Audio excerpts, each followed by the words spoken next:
Welcome to my channel, where we discuss everything and all things politics, economy, and development in Nigeria and around the world. Here we're going to look at how the protests, the nationwide protests, expose and confirm the crumbling Tinubu's Northern Alliance that brought him to power. Now let us also assume, without conceding, that the election that brought Bola Ahmed Tinubu to power was free and fair, and that the result that INEC paraded is the true reflection of the Nigerian votes. Let us assume that without conceding it, that is the situation. President Bola Ahmed Tinubu had the lowest vote margin to emerge president of Nigeria in recent memory. He was largely made president by Northern Nigeria, and it appears that Northern Nigeria is ready to unmake him. You recall that if you go by the vote as tabulated by INEC, the Independent National Electoral Commission, Bola Ahmed Tinubu won only 5 states out of 17 states in the southern Nigeria. In other words, he was roundly rejected by southern Nigerians. Even in his home zone, southwest, he won only 4 states, lost 2. He got 8.7 million votes, according to INEC. Now, if you calculate the votes of his competitors, Alhaji Atiku Abubakar got 6.9 million votes. Peter Obi of the Labour Party got 6.1 million votes. And Musa Rabiu Kwankwaso of NNPP got 1.4 million votes. Almost 15 million votes was a vote of rejection of Bola Ahmed Tinubu and the All Progressive Congress, the ruling party. It therefore shows that Bola Ahmed Tinubu owes his presidency to Northern Nigeria. He owes that presidency to the Northeast and the Northwest, in particular. Now, the recent protests, nationwide protests, which was as a result of the economic policies and programs of President Bola Ahmed Tinubu, has shown that he has been abandoned by the northern elite who helped him to emerge president. And it remains to be seen whether he could be able to placate them between now and the next election. If you also look at the pattern of the violent protests, the protest was most intense and most violent in the Northeast and Northwest. And it is a surprise to some people, but not to some of us, that most of these violent protests in northern Nigeria also took place in APC-controlled states. And with the level of appointments that Bola Ahmed Tinubu had made to favor Northeast and Northwest, at least after his favored Southwest appointees. The next people that are online in terms of favoritism were Northwest and Northeast. Those from South, South, and Southeast are just struggling for the crumbs from the master's table. So why did the protests become so intense in Northeast and Northwest? The zone that supposedly helped Tinubu to become president. It is because the policies and programs of President Bola Ahmed Tinubu has alienated him from the northern oligarchs who are now regretting their support for him. It is obvious that most northern elites that supported Tinubu, they may not come out openly to talk, but that protest was an indication of what is to come. And when Shehu Sani, former senator representing Kaduna, was talking about that protest, the violent protest and the hosting of a Russian flag and all that we were sponsored as an effort aimed at regime change. He may not be further from the truth, but they may have just tested the water.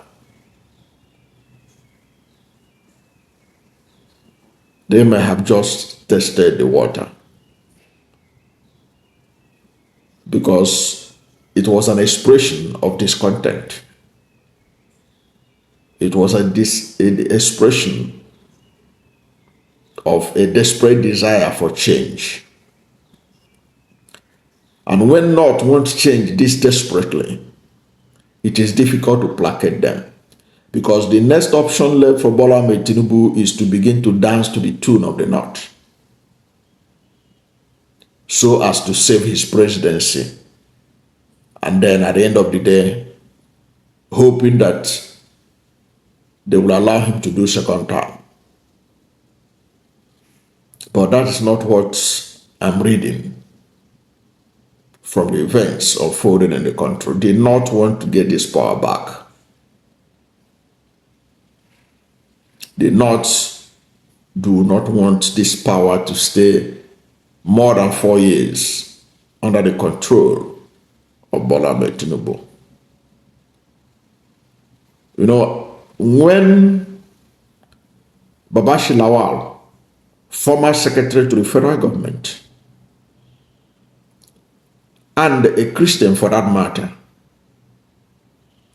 who supported Peter Obi in the last election as a result of the Muslim ticket of President Bola Ahmed Tinubu, said not long ago that he will no longer support Peter Obi in 2027, and that North cannot survive without power beyond the next 4 years, that they don't even know how they're going to survive the next 3 years under the APC administration led by President Bola Ahmed Tinubu. For that to come out from the mouth of Babashi Lawal, you can then understand what is going on in the minds of the conservative North. And when I talk about conservative North, I'm talking about the Islamic North, that literally determines the flow of northern thoughts and deeds. President Bola Ahmed Tinubu obviously has lost the support of many of these people. But can he still be able to survey the situation and put himself in a position that they may allow him to do second term? When I talk like this, people think that why am I saying that I'm giving the North so much authority? No, I'm not. I'm telling you the reality. I know how to curb the excesses of the North in terms of power game, but the South is not ready. Not with kind of politics that President Bola Ahmed Tinubu and his men plays in that region. There is a template for which a Southern president can win election even without the conservative North support. That template was tested and tried by Goodluck Ebele Jonathan in 2011, and it worked. For you to get that, it means all the Southern states must speak with one voice. Must speak with one voice. But Bola Ahmed Tinubu disregarded that when he usurped the position of the presidency when he came to the South. That position ought to have gone to the Southeast, but he took it by force, literally. Having taken it by force, he literally knew that he is not going to get any support from the South, and he didn't get it. No significant support. Even the River State that he won, the verdict is still out there how he got it. Because independent tabulations by the BBC and Premium Times indicated that it was Peter Obi of the Labour Party that won River State. So when you have Southern disunity, which was created by Bola Ahmed Tinubu right from 2015, when he connived with the North to chase Jonathan out of power. You know, karma is like the law of gravity. Nothing changes it. His own karma has come. And he's likely to reap what he sowed with Jonathan. The template he used in becoming president is the Abiola template. Muslim ticket, pander to the North, and they get it. Unlike Abiola, he was lucky to have his own manifest into reality. Now that the North appears determined to take back power in 2027, what is his chance? What can he do? He may try the Jonathan template, but I can tell you for free it will not work. They have already started it, recruiting people like Governor of Imo State to arrange the Southern Traditional Rulers Council. They have resuscitated the Southern Governors Forum. But all those things are not going to work. Because people could read that it's all about Tinubu's interest and not Southern interest. And that's why even as the North is making desperate effort to take his power, to take power back from him in 2027, the South is not feeling and not lining up behind Bola Ahmed Tinubu. He has already defined his presidency. It is for Lagosians and for the Southwest. They are the ones that are likely to defend his government in 2027, because the rest of the southern Nigeria are likely to move on. And then, with the North desperate to take back power, it just takes some alliance between the North, Southeast, and South-South, and the game is over. What these protests have shown is that even among his supporters in the North, none of them was ready to stick out their neck.